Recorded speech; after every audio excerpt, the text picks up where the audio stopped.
But let's get a word from Sameet Chauhan, who's technical analyst at Angel Broking. He now joins us on the show. Good afternoon, Sameet. First up, like to get in your thoughts on Nifty, down in trade by about 1%. Would you see some more downside?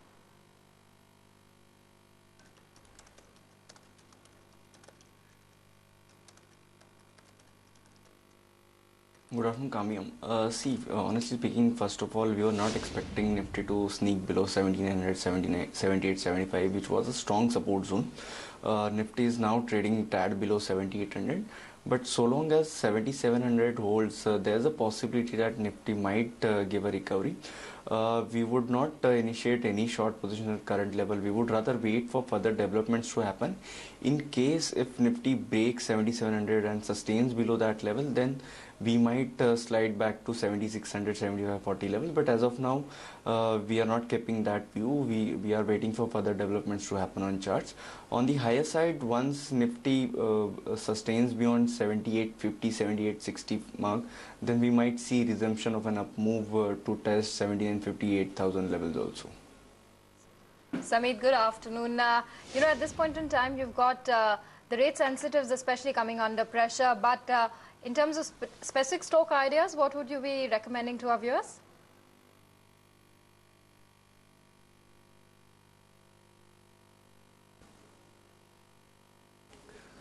See, we have two recommendations. One would be buy on Kane India for a target of 150, stop loss 135. We have seen a good amount of bounce in crude last night, which is getting reflected in stock price. Looking at the daily chart structure, the stock has managed to give a breakout from a small condition zone beyond 139, 140 with a decent rise in volumes.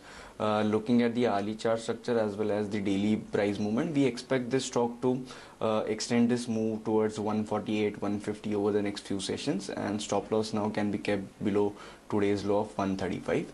And our second recommendation would be to short HPCL for a target of 810, and stop loss now can be fixed at 848. Couple of days back also we had recommended to short somewhere around 845. At current level also the stock looks weak. On the daily chart it has formed a broadening top pattern, and after testing its higher end of 855, 860, the stock managed to give a correction. It is now trading below its 5-day moving average, which is placed around 830, 831, which is a clear sign of weakness. Thus we expect this stock to slide towards 810 over the next few sessions. Okay, those are some trading ideas coming in from Sameet Chauhan, and that's in the name of Kane India and Salcol on HPCL. But let's bring on board our team of researchers to highlight the stocks that you should be focusing on. Darshan Mehta as well as Pranay Jain join in to tell us what's brewing there. And Darshan, Sun Pharma surging in trade as it's received an all-important approval for Glivec. Take us through more details. See, it's important, it's a $2.5 billion drug. Sun Pharma has exclusive rights to this product for a period of 6 months post the launch. For 180 days post the launch. If you're looking at the impact this will have, it's not coming from Halol. Now, basically, if you're looking at, it's already done a site transfer. What our analysts saying is positive for the company, given the fact that the approval, there was a lot of uncertainty as far as approvals are concerned. Post Halol, Sun Pharma didn't get any major approvals, but this approval coming in, it's a big trigger. They will launch it on February, which is positive. The other thing is margins will be extremely high, 80% margins in this drug, and they believe that the sales growth could sustain. Credit Suisse report indicates that 10% EPS contribution for FY17 numbers from this drug. Basically, if you're looking at a sum of part valuation, analysts put this drug size at anywhere between 12 to 15 rupees a share, but the uncertainty gone is a big factor. BofA sees that almost 200 crores of revenues this year, 300 crores of revenues in the next year, and FY18 close to $150 million of revenue. So almost 650 crores of revenues can be generated by this drug for Sun Pharma, which is extremely positive. Absolutely. In fact, it's Sun Pharma as well as Spark. Both those stocks are shining bright in the session right now. Meanwhile, another pocket that's been really active this morning has been the education space. You don't discuss this very often, but there was some news in the morning coming in from Treehouse as well as Z-Learning. And that's very interesting news at that, Pranay. And there's been a rub-off impact of that news on the other education stocks as well. Yes, Megha. In the morning, we had the news that Treehouse has approved the consolidation options with Zlearn, and they're deciding which one to be taken. They've appointed a consultant also for that. In fact, Zlearn also acknowledged that they are studying all the options right now. They've instituted a panel for that, and they're finalizing the proposed consolidation without giving any details. But just to get an idea, Treehouse has about 720 preschools. About 85% of that is company owned and operated. This is spread across 103 cities. It also has school education management services, which it provides to 24 K-12. So it is actually more profitable. Also has a higher revenue. Last year it had revenues of about 208 crore rupees with EBITDA margins of 57% and a profit of about 61 crores. If I look at Zlearn, that one is bigger in terms of the spread of the chain. It has about 1,350 preschools. A lot of that is through franchisee model, but that is spread across 550 cities, most of them in India, but also some in other neighboring countries in Asia through its chain called Kidzee. So this kind of consolidation or merger is definitely something in the works. We'll have details on that in a while. But yes, that has had a positive rub-off on other stocks such as Everon Education, which is soaring in trade today. Also, you have other stocks such as Educomp and Aptech along with NIIT, which is also chiming in good gains in today's session. Okay, Darshan as well as Pranay, thanks very much for highlighting all those stocks that are buzzing in today's session.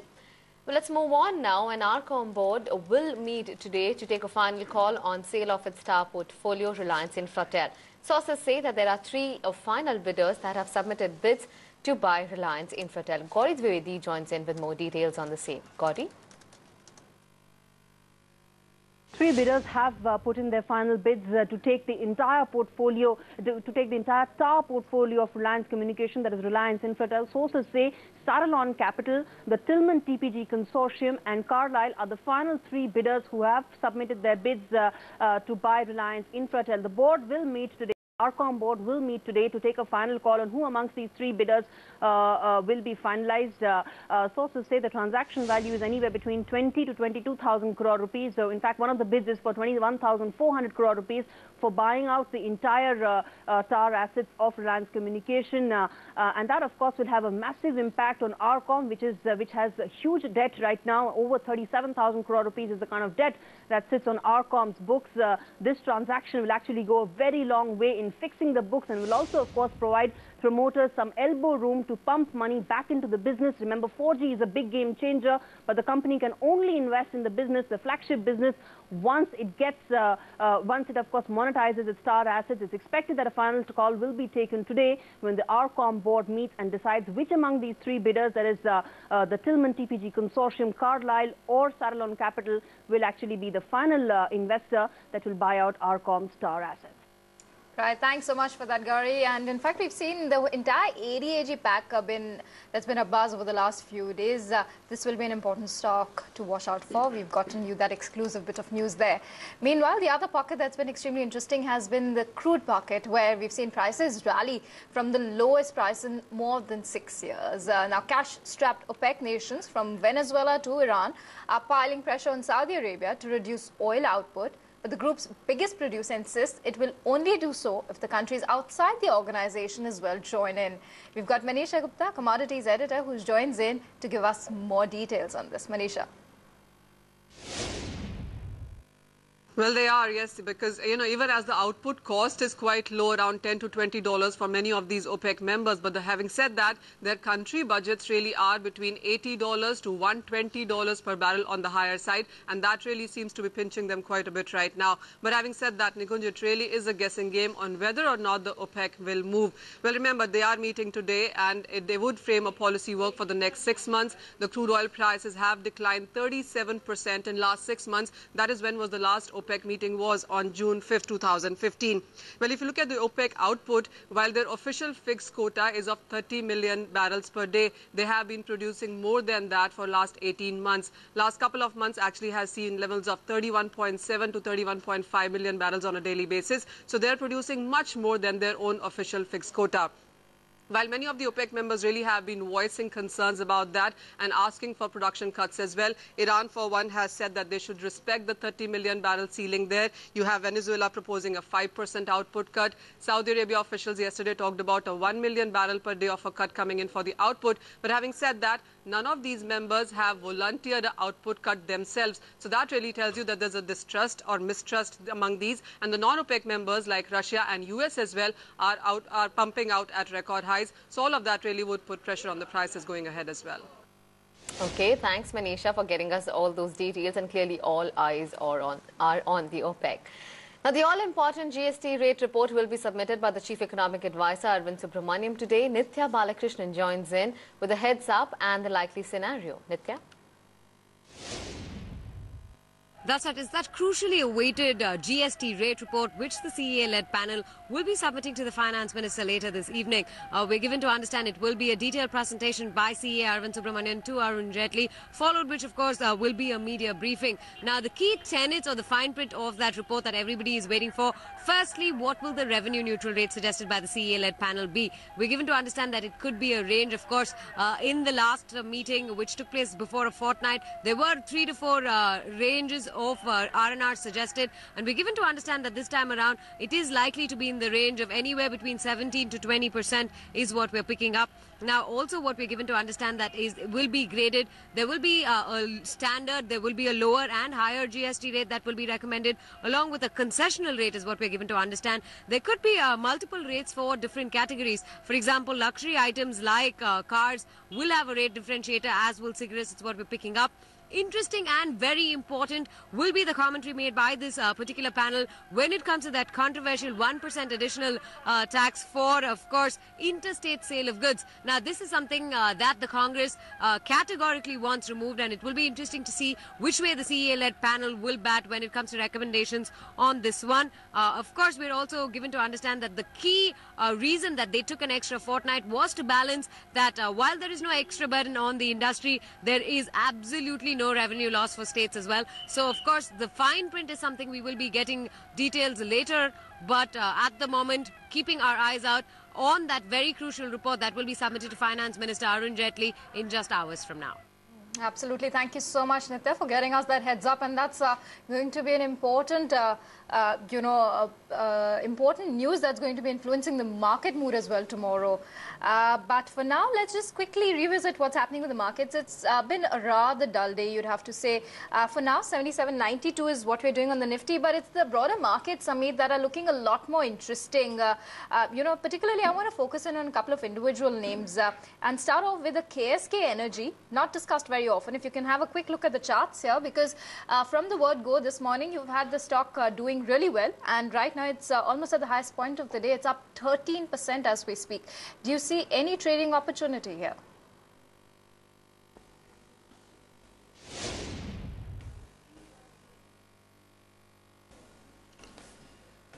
See, we have seen a relentless fall from the levels of 80-85, but since last couple of months, this stock has been consolidating, found a strong support around 30-32 mark, and is now moving higher. On the weekly chart now, we are seeing first sign of strength, which is the height of higher bottom formation. The stock is now on the verge of confirming this pattern. This clearly indicates that over the next few weeks, this up move is likely to continue, probably towards 52-55 levels also. It has given a good breakout today with rise in volume, so that clearly indicates that momentum is likely to continue. It can be bought on any dip probably towards 42, and stop loss can be placed at 36. So risk to reward ratio is also favorable. Buy on dip by keeping a stop loss of 36, and over the next few weeks 50-52 levels are quite possible. Okay, that's a call coming in on KSK Energy. But let's slip into a short break at this point of time. But before we do that, let's hear out Amit Khurana, who's the co-head equities as well as head of research at Daulat Capital. And he's bullish on KEI Industries as well as Pidilite Industries. Let's hear him out. Broadly, there are three sort of constructs around the whole argument for us for KEI. One is that there is a significant opportunity that they have built up for the EHV space, which is the extra high voltage space, wherein they are one of the only two other Indian manufacturers having the capability and the eligibility to bid for the tenders. And that's a market which is primarily an import substitute. We're looking at about market size of close to about 250 million US, going at about 15-20%. And as investments into the transmission and the distribution side come into, and most of the cables now will go underground, given the smart city projects and a whole lot of other initiatives at the state government level, we believe KEI is well positioned to capture that as a space. Second key argument is that there's been a significant retail push, which was about 15-20% of the business is now coming into 30% plus kind of a business, and notably that's perceptibly it might seem like a more lower margin business because of the working capital issues, which is not the case here. It's more like a cash and carry kind of a structure that they follow, and therefore we believe the ability to brand that and capture market share over a period of time will help them neutralize the other businesses which are lower margin. Well, Pidilite has been a little bit of in and out for us on the preferred pick space, and why we like it is I think the raw material deflation is something which is a very critical component. The softness in the raw material is a direct play on the operating margin expansion. We must say that the volume expansion, the volume growth has been a little poor, and that will probably remain a little muted for the next couple of quarters. But the fact that they will be able to expand their margins and hold on to the market share, we believe should put Pidilite in the positive space.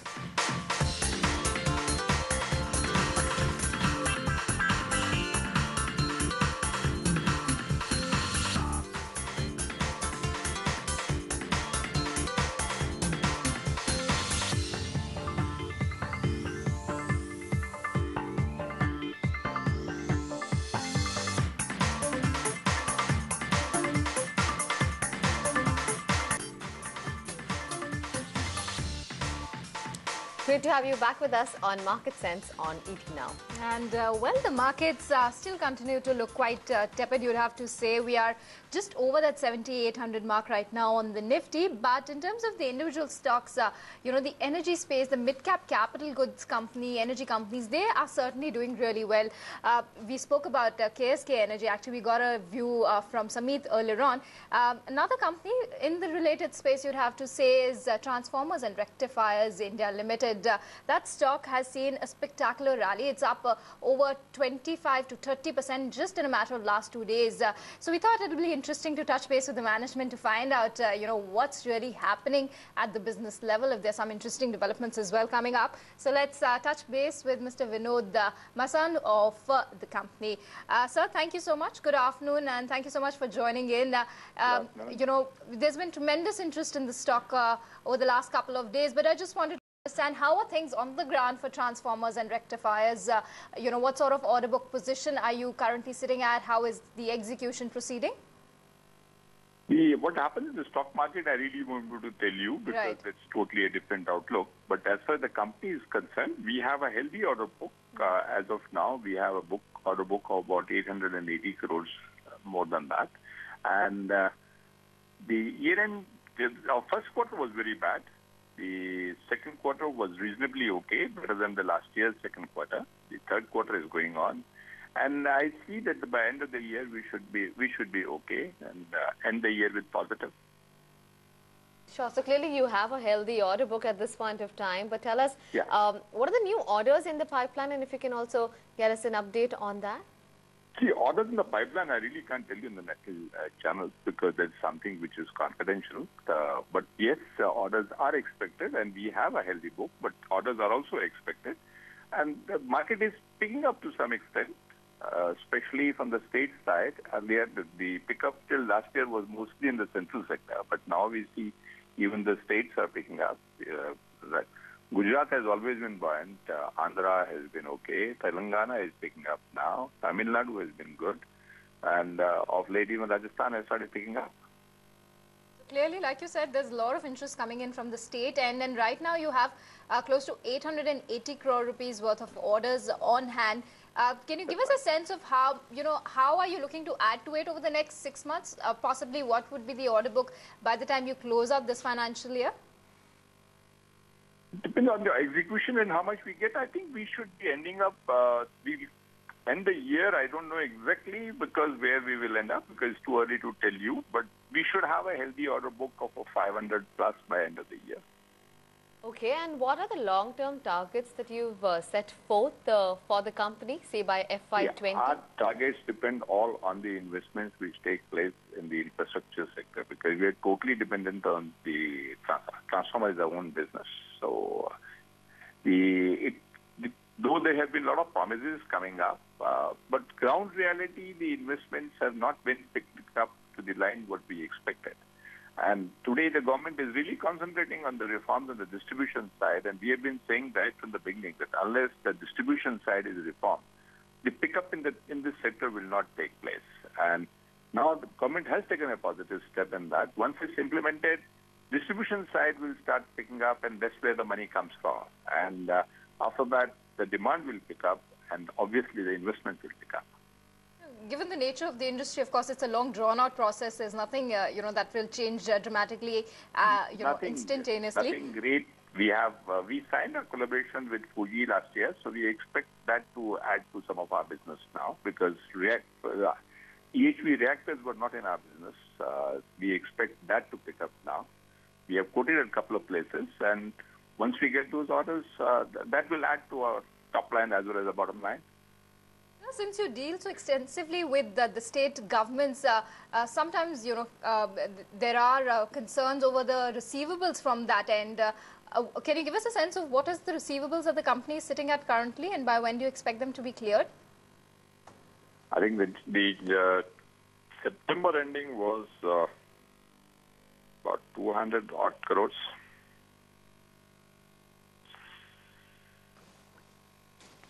The receivables were about 183. Okay.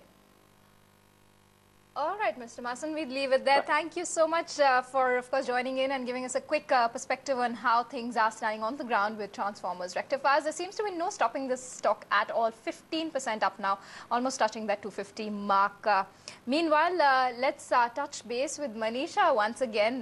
She joins in to give us a quick check on how the fixed income markets are faring at this point in time. And Manisha, what's the latest you've got on the bond and currency front for us?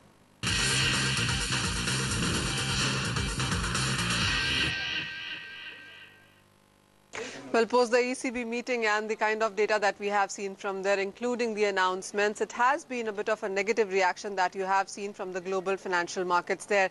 So the Indian bond prices are trading in the red. The 10-year benchmark is expected to trade between 7.72 to 7.78% band today. It also is about the US non-farm payroll data today. The bond markets are awaiting that. And of course, the GSEC auction numbers are yet another thing that the market would take cues from. The Indian rupee, in the meanwhile, is underperforming the Asian currencies. Most of them were trading in the positive, while the Indian rupee declined to a fresh 2.5-year low, did touch a level of 67.01. But since then, there has been talk among the treasury guys that RBI perhaps did sell dollars to curb the kind of decline in the Indian rupee. The pressure also comes in on the back of the fact that you have seen the Indian equities under pressure. There is dollar demand from importers and banks, and that has been putting pressure as well. There is caution ahead of the OPEC meeting today in the evening, because that would tell you on where the crude oil prices could be headed going forward from here.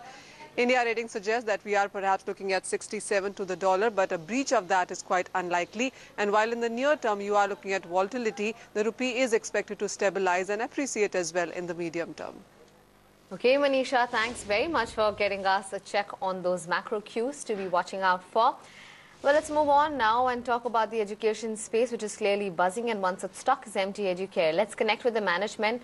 Yagnesh Sangarajka, who's the CFO, now joins us on the show. Great to have you with us. Let's first talking about your revenue growth outlook for this year and the next. I just wanted to kind of mention that the first half has been good, and we are quite bullish in the second half as well. Once in our business right now, as a lot of revenues come from the classrooms, classroom coaching, the brick and mortar business, we've been getting good traction. So rest of the year looks equally good. So we are hopeful of about 25% in terms of growth in terms of the CAGR. However, the good news is that a lot of non-classroom, which is sale of our digital content, riding on the platform or riding on a very new technology platform that we have just unrolled, we've just kind of unlocked and introduced in the classroom, is actually working out well. We are seeing a lot of traction so that effect can be seen, I think, in 16-17 and 17-18. So more particularly, rather than the 6 months, I would be more bullish on the next 2 years. That should show very good results in terms of even admissions plus sale of content through our technology platform, that being the growth driver actually. Right, and can you tell us what exactly is it that's going to be driving the 25% growth, and what's the traction expected across the key segments?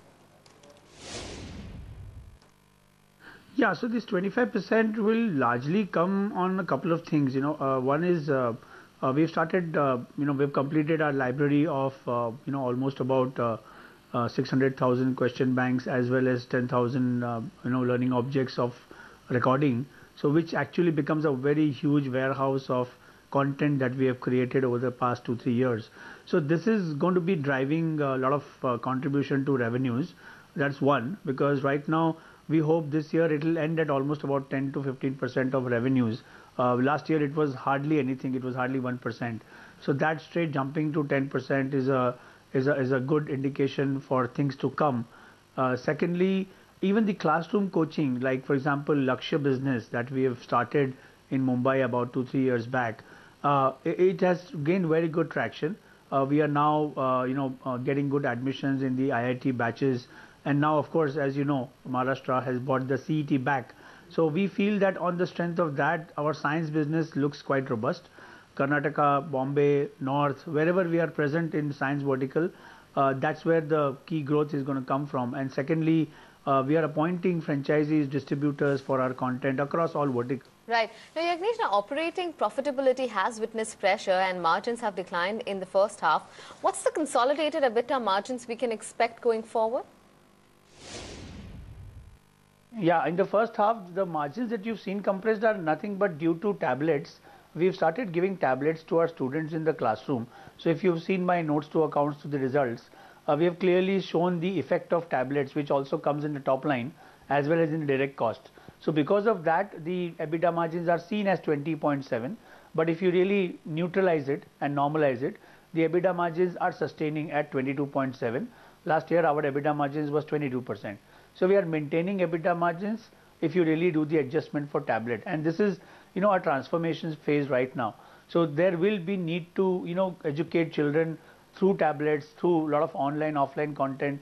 And this is where the effort is. So, margins going forward will probably be the same for a couple of years. But I think they should take off in a big way in 2 to 3 years on the back of sale of content going forward. So that's where I think they're increasing margins. We have very good margins in the content business. Brick and mortar, of course, takes away a lot of cost in terms of teacher cost, rent cost, which actually gets eliminated in the sale of content piece of the business. So that's what is going to drive the margins upwards. So just to give you a sense, in the next 4 to 5 years, I'm expecting the EBITDA margins to be at about 25-26%. So there will be definitely an improvement of about 300 bips from now. Right, Yagnesh, leave it there. All the very best, of course, for the times ahead. Meanwhile, a quick check on the education stocks. Samit, is there anything that particularly stands out? Because this pocket is quite active today.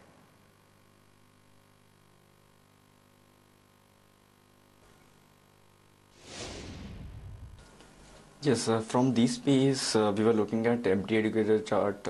It has undergone a good accumulation phase over the past 13 months.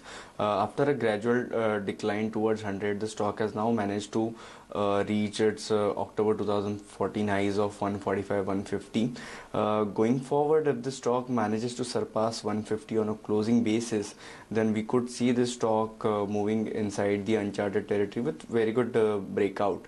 So after that price development, we can easily see 12 to 15% surge in the stock over the next few weeks. Right. So wait for a breakout to happen beyond 150 in MT Educator. If that happens, then yes, it unfolds the target of 165, 168. All right, Samit, we'll let you go on that. Thanks very much for taking time out and sharing those trading ideas as well as your outlook on some of those stocks. And with that, completely run out of time on Market Sense. Markets at Lunch comes up next. Stay tuned for that.